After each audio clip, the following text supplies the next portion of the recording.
interested in running for office. She's got a great story, great energy, and a lot of wisdom to share. So congratulations. This is her first term, and she won election in November, and congratulations, and we look forward to working with you, and thank you for your support.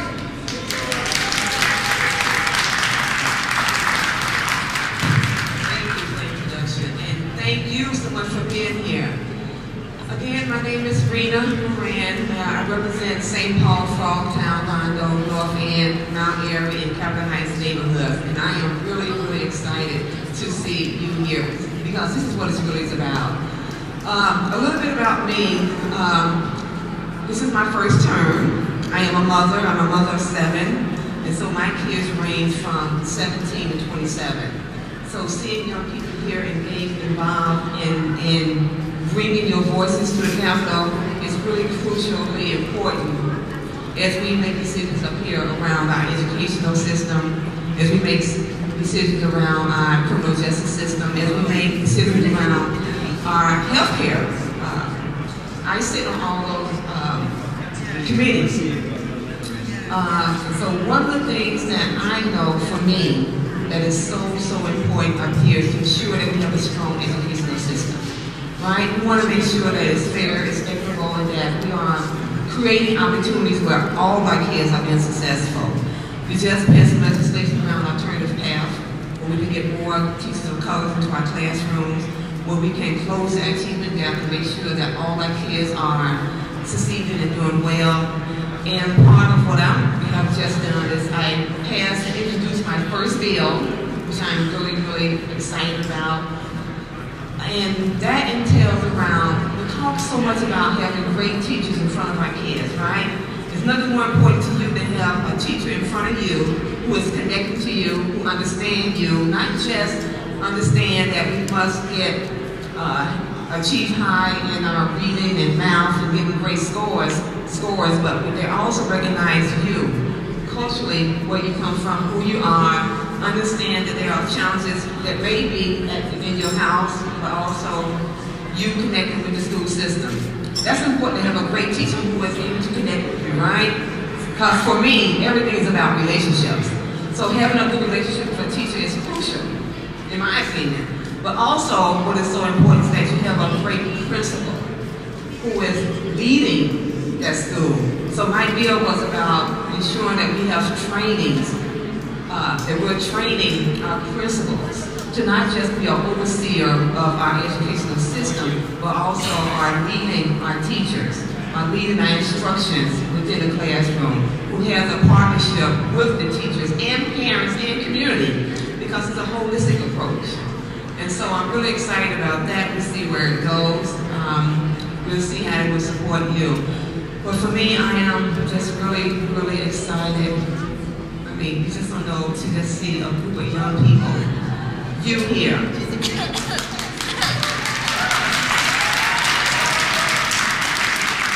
I know for me, this is one of the reasons why I got into and ran for office. You know, as a community organizer, it was really about raising my voice, raising the voice as a parent. You know, a concerned parent who decided to get active and become more engaged in what our state looks like, not just for today, but for future generations to come. Because I want a place where I am assured and I'm working towards ensuring that we have those equitable social programs, that my kids and my kids can have a place where they can have a vision, where they can have a hope for what tomorrow looks like. But again, that vision starts today. It starts so much with you. So I want you to take some time today to visit your legislators. Are we ready and prepared for that? Are we ready to bring our voices into those office spaces and tell them how we feel, what we think, what we need for our school system so that we can thrive and be successful? So that's what it's about. It's about you bringing your voices, your concerns, so that we can be educated on how we can best serve you. So I have to say congratulations for showing up today. Congratulations as you finish the rest of your day. And just bring your heart and soul into those meetings, okay? All right, thank you.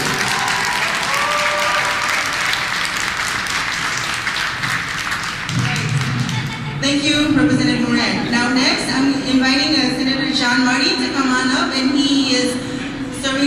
Roseville area, and he's been a true friend of the council and to myself professionally as I have worked here and grown and developed as a policy influencer, I hope. So anyway, Senator Marty.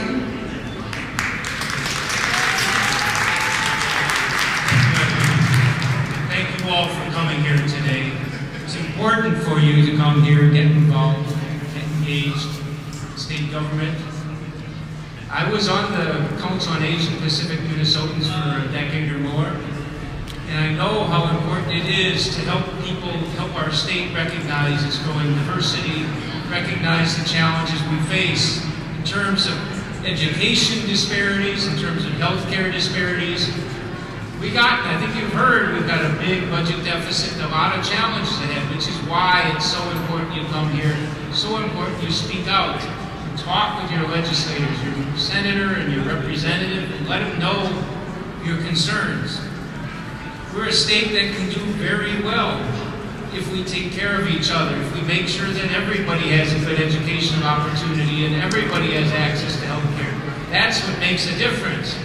And everybody has differing needs in terms of how they work. We got to make sure our schools address all those differences, that everybody has a chance to succeed.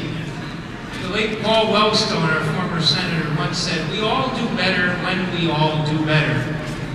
It sounds pretty simple, but there's a lot of wisdom behind that. The idea that if we take care of each other, if we make sure that everybody gets a good start in life, that they get a good education, that they have good access to health care, it actually means they're more likely to be productive.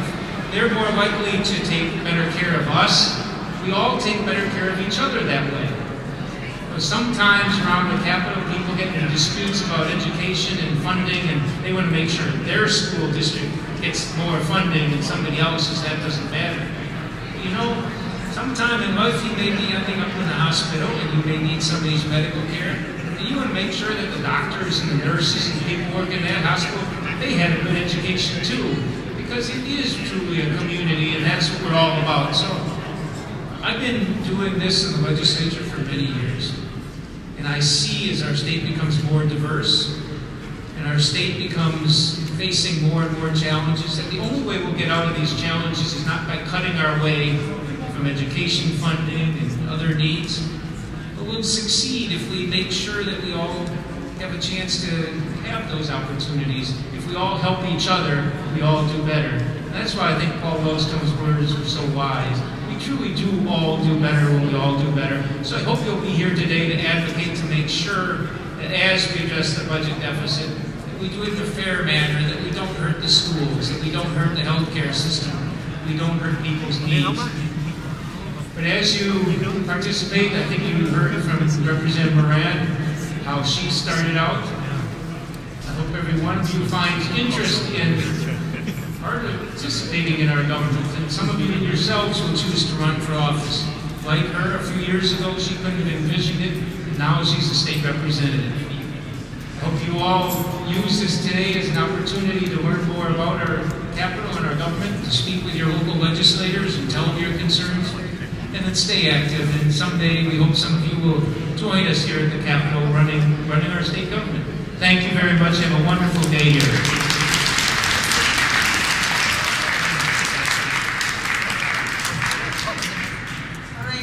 Next on our agenda is Nancy Wong. Nancy?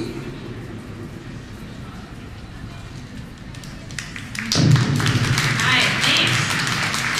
So I'm really happy to meet you today. I'm here representing Asian Women United of Minnesota. And I want you to know about us because you never know if you're going to need our help or maybe a friend of yours.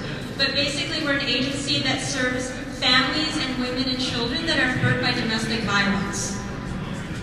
So Asian Women United of Minnesota, our mission is to end domestic violence by promoting safe and healthy relationships. How many are all for that? Yeah? Let's make that the Asian thing, okay? All right, so I just want to give you a brief statistic just to show. 41% to 60% Asian women have reported experiencing domestic violence. So it happens in our communities. And I know some of you know about that. Okay, so our job is to help end that, to break the silence. So, who here today, I want you to shout it out, who wants to be in or remain in a loving relationship? One that's awesome and amazing. Me too. Let's have the whole capital hear that. Loving relationships. Shout it out. All right. Okay, so make that the Asian thing, okay? Ending domestic violence does not mean you're somehow breaking your cultural traditions. I want you to know that, okay?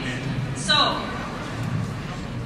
I want to invite you, A1 invites you to join us in paying attention. Look, listen, and learn. When you're watching TV, when you're watching the movies, when you're listening to songs, yeah, you can get caught up in the music and the beat and it sounds great, but listen to the words. Watch what they're really saying. Is that really a good example of true love?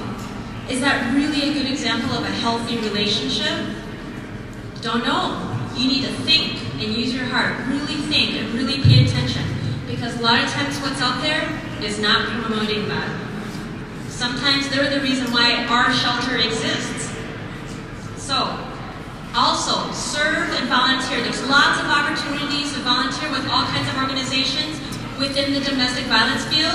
We invite you to come to Asian Women United. If you ever need to do an internship, you need to fulfill volunteer hours, think about us. We're a great place for you to learn, look, and listen, remember? So, become an expert on healthy relationships.